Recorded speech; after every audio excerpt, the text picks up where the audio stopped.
The kind widow of Woody Village. Obajeli was a poor widow who sold vegetables in Woody Village to take care of her 3 children. Since the death of her husband, life had been hard. She had no savings and no one to rely on. Every morning, before the sun rose, she would wake up, gather fresh vegetables, and carry them to the market in a big basket on her head. She worked all day under the hot sun but made only a little money, just enough to feed her children. Despite her struggles, Obajeli was kind-hearted. She believed that kindness was more important than wealth. One afternoon, as she sat arranging her vegetables, she noticed a small boy standing by the roadside. His uniform was dirty, his shoes dusty, and tears ran down his cheeks. He looked lost and helpless. Obajeli wiped the sweat off her forehead and watched him for a moment. People passed by, but no one stopped to ask why he was crying. Her heart ached. She had seen suffering before, but something about a child crying alone made her sad. She stood up and walked towards him. "My son, why are you crying?" she asked gently. The boy sniffed and looked up with teary eyes. His lips trembled as he tried to speak. "They sent me out of the exam hall," he mumbled. Obajeli's heart tightened. "Why, my dear?" The boy wiped his tears with the back of his hand. "I couldn't pay my school fees. The principal said I can't write my exams unless I bring the money."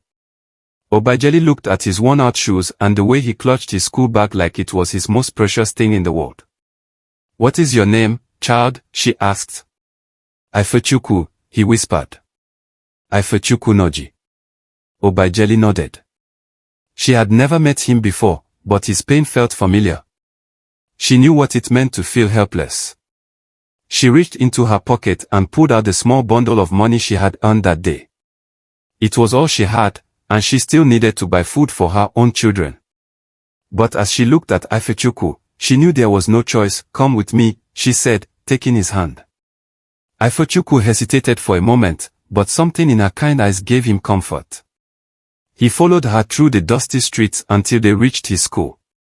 Obajeli knocked on the principal's door, her heart pounding. The door opened, and a stern-looking man peered down at them. "Yes," he asked. "I want to pay the boy's school fees," Obajeli said, placing the money on his desk. The principal raised an eyebrow. "Are you his mother?" Obajeli shook her head. "No, but that doesn't matter." The principal studied her for a moment, then sighed. "Fine, he can go back to class." She turned to Ifechukwu and smiled. "Go, my son. Do well in your exams." Ifechukwu's lips parted in shock. You used your money for me?" Obajeli nodded. "Yes. One day, when you grow up, do the same for someone else." Ifechukwu wanted to say something, but no words came out. His heart swelled with gratitude. Before he could speak, Obajeli had already walked away, disappearing into the crowded market. Little did she know, she had just changed a life forever. After the exams, Ifechukwu went home, lost in thought. When he entered the small house, his mother, Chinyu, looked up from where she was sewing a torn cloth. His father, Noso, sat on a wooden stool, exhausted from a long day at the construction site. "My son, why do you look so tired?" Chinyu asked. Ifechukwu dropped his school bag and ran straight to her, wrapping his arms around her waist. "Mom. Dad," his voice broke. "Something happened today." Noso sat up, concerned. "What is it, son? Did something go wrong in school?" Ifechukwu wiped his tears. "I was sent out of the exam hall because my school fees weren't paid." Chinyu gasped. "Oh my God. Ifechukwu, why didn't you tell us?" Noso sighed. "Son, you know things have been hard. I was hoping to get paid this week to settle it." His voice broke. "I never wanted you to suffer."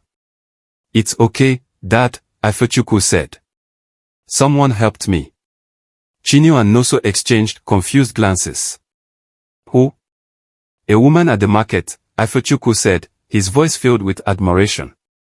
"A vegetable seller named Obajeli." Noso frowned.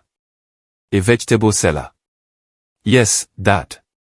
She saw me crying on the street and asked what was wrong. When I told her, she took me back to school and paid my fees. Silence filled the room.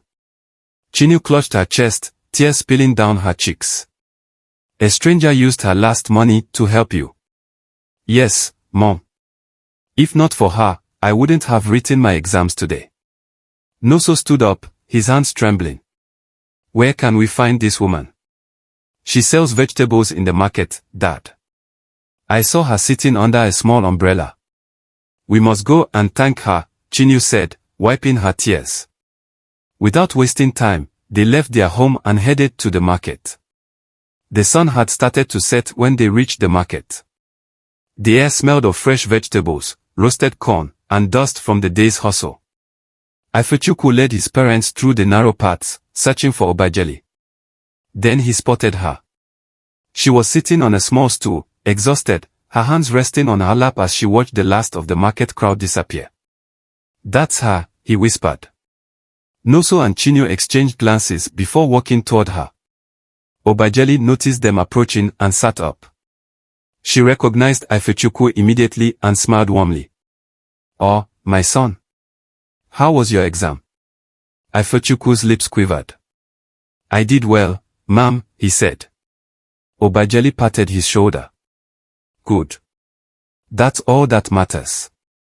Chinua suddenly knelt before Obajeli, holding her hands tightly. Madam Obajeli, she sobbed. Thank you. Thank you for what you did for my son. Obajeli's eyes widened. Oh no, my dear, please stand up. She tried to lift Chinua but Chinua refused. Noso spoke next, his voice thick with emotion. Ma'am, I don't know how to thank you. My wife and I have been struggling. I lost my job last year, and we had no way of paying Ifechukwu's fees. But you gave him a chance. You saved our son's future. Obajeli shook her head gently. Please don't thank me. I only did what I would want someone to do for my own children. Chinua wiped her tears. But Ma'am, you gave your last money. What about your own children? Obajeli sighed and smiled. God provides, my dear. Chinua and Noso could not hold back their emotions. The sacrifice Obajeli made for their son was too great. Noso reached into his pocket and pulled out the little money he had. Please, Ma'am, take this. It's not much, but... Obajeli raised her hand, stopping him. No, my son, I cannot take it, she said with a gentle smile. That boy, she pointed at Ifechukwu, is enough reward for me. One day, he will become great, and that will be my blessing. Ifechukwu looked at her, his heart filled with admiration. I will never forget you, Ma'am, he said firmly. Obajeli smiled and patted his head. Go and make me proud, my son. With that, she returned to arranging her vegetables, unaware that the small act of kindness she had done would one day come back to her in a way she never imagined. After that day, Ifechukwu made a silent promise to himself, he would never let Obajeli's kindness go in vain. Every evening, after school, he would sit under the tree in front of their house with his books, solving math problems and reading for hours. When the candlelight at home burned out, he would move to the window, using the faint glow of the street lights to continue his studies. His teachers noticed his hard work and dedication. Ifechukwu, you have a bright future ahead, his mathematics teacher once told him. If you keep working this hard, one day you will become someone important. Those words fueled his determination. Years passed, and Ifechukwu ranked among the top students in his class. He was later accepted into a top university to study petroleum engineering. It was a moment of joy and fear, joy because he had an opportunity of a lifetime, and fear because his family had no money to pay for his tuition. One evening, Noso sat with Ifechukwu, staring at the admission letter in silence. My son, I wish I had the money to send you to school, he said, his voice filled with pain. Ifechukwu placed his hand on his father's. Don't worry, Dad. I will find a way. Determined not to let financial struggles kill his dreams, Ifochukwu packed his bags and left for university with only a few clothes and a heart full of hope. University life was tough, but he was tougher. He worked part-time jobs to pay for his basic needs. Despite the challenges, he excelled in his studies, became a leader among his peers, and made valuable connections in the engineering world. In his final year, he secured an internship at one of the biggest oil companies in the country. His intelligence and work ethic impressed the executives, and by the time he graduated, they offered him a job. Ifochukwu worked harder than anyone else in the company. At just 30 years old, he rose to the position of senior project manager, leading multi-million-dollar projects across the country. Wealth poured into his life like a flood. He could now afford the finest things, luxurious cars, a mansion, and a life of comfort. But no amount of success could make him forget the woman who changed his life many years ago. One evening, as he stood on the balcony of his mansion, he whispered to himself, "It's time to find her." Determined to repay her kindness, Ifochukwu launched a search for Obajeli. He called his personal assistant, Namdi, a man who had worked with him for years. "Namdi, I need you to help me find someone," he said. "Of course, sir. Who are we looking for?" "Her name is Obajeli. She used to sell vegetables in Udi village years ago. She paid my school fees when I was a child." Namdi was surprised. "I'll do my best to find her, sir." Days turned into weeks. The search expanded to nearby villages. Ifochukwu personally went to the market where she once worked, asking traders if they knew her. Then, one evening, Namdi rushed into his office, out of breath. "Sir, we found her."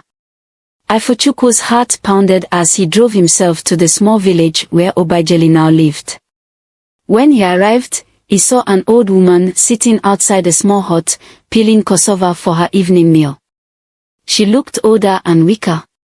For a moment, he just stood there, watching her, his eyes burning with unshed tears.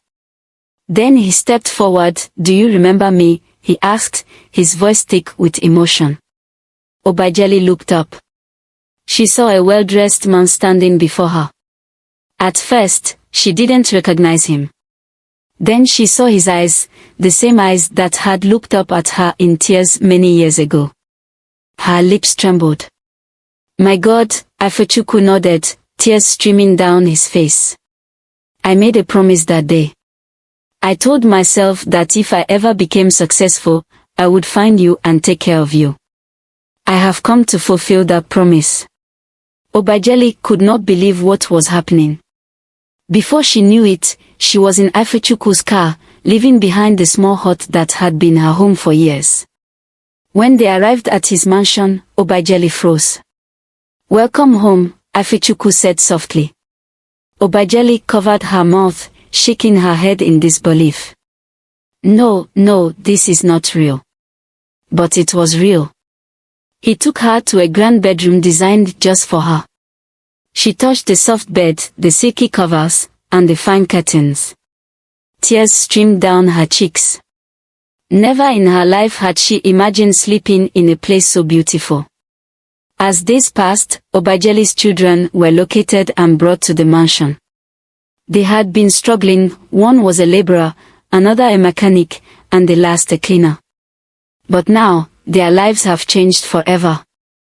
Obajeli, however, had one more wish. "My son," she told Ifochukwu one day, "I want to help widows and poor women in the market, just like I once struggled." Ifochukwu smiled. "I was hoping you'd say that." And so, together, they started the Obajeli Foundation, a charity that provided interest-free loans to struggling women and scholarships for poor children. Obajeli became a symbol of kindness across the country. On her 75th birthday, Ifochukwu organized a grand celebration in her honor. People from far and wide came to celebrate the woman who had once changed a boy's life with a single act of kindness. As Obajeli sat in the garden, surrounded by her children and grandchildren, she whispered, "Thank you, God." For the first time in her life, she had no worries. Her story became proof that kindness is never wasted, it always comes back. Hope you enjoyed the tale. If so, please like the video, comment, share it with your family and friends, and don't forget to subscribe to the channel and turn on the notification bell for more enchanting tales like this one. Goodbye.